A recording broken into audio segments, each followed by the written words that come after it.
On this Independence Day, we read in the first reading the story of creation, and God himself found it very good. Thus the heavens and the earth and all their array were completed. For our opening hymn, we sing America the Beautiful. And you think about the world and all its array, and you have to go to different countries to experience really different cultures, but if you're going just to see beauty of the land, you really can stay in the United States and see a lot of beautiful places. Spacious skies, amber waves of grain, purple mountain majesty, fruited plains, from sea to shining sea. And for our offertory hymn, My Country 'Tis of Thee, we will hear, I love the rocks and rills, thy woods and temple hills.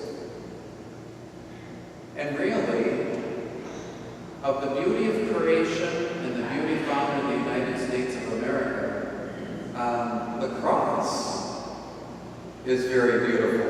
And most citizens across the country, we wouldn't be ashamed to brag about this little piece of God's creation. But what really makes America beautiful, or the cross beautiful, more than the beauty of creation, is God's crown of creation, the human race. And so we also, in the opening hymn of America the Beautiful, talked about pilgrims' feet, whose stern and passion and stress they went through.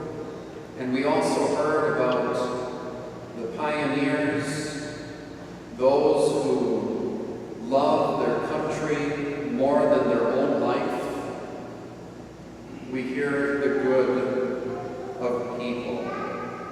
And in our offertory hymn, My Country 'Tis of Thee, we will also hear in the first verse, land where my fathers died, land of the pilgrim's pride.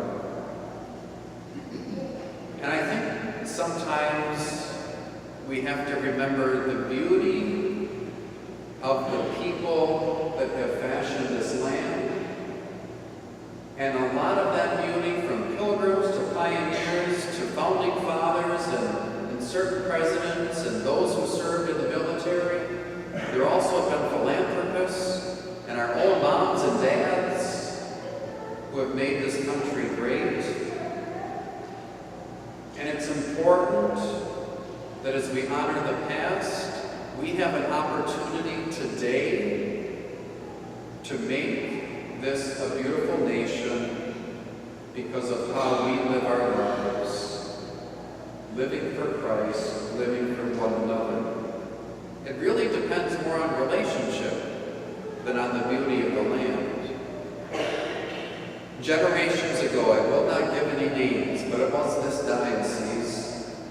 There was a bishop who knew one of his more venerable priests was up in the far corner of the diocese, and he was a little concerned about this priest and the fact that he had this cabin just a little further north, and was kind of hearing the assistants were doing a lot of the work, and he was in his cabin quite a bit.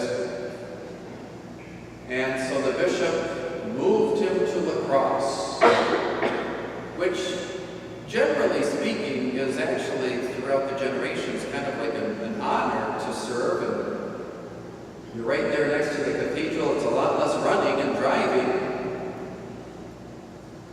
But this priest felt like he was kind of being knuckled under by the bishop, because now he was like 4 hours from his cabin. And there had always been a little tension between these two.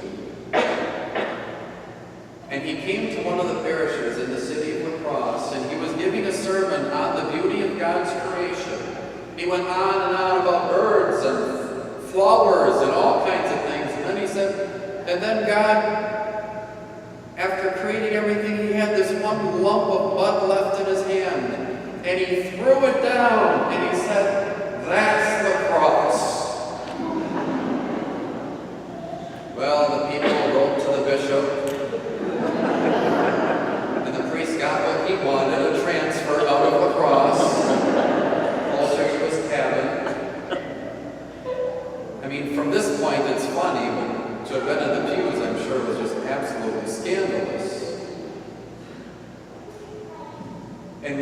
see that if we do not have healthy relationships, things break down in our own homes, in our own marriages, in the priesthood and the diocese, the clergy of the diocese. It is so important for us on this day when we think of Independence Day, and there are some of you who are going to go down to Genoa, and you're going to enjoy all that homemade Italian food. And you're thinking about the community of the past and the people. It isn't just the Mississippi, and it isn't even the food. It's the people. The past is the past, with all its glories and all its flaws.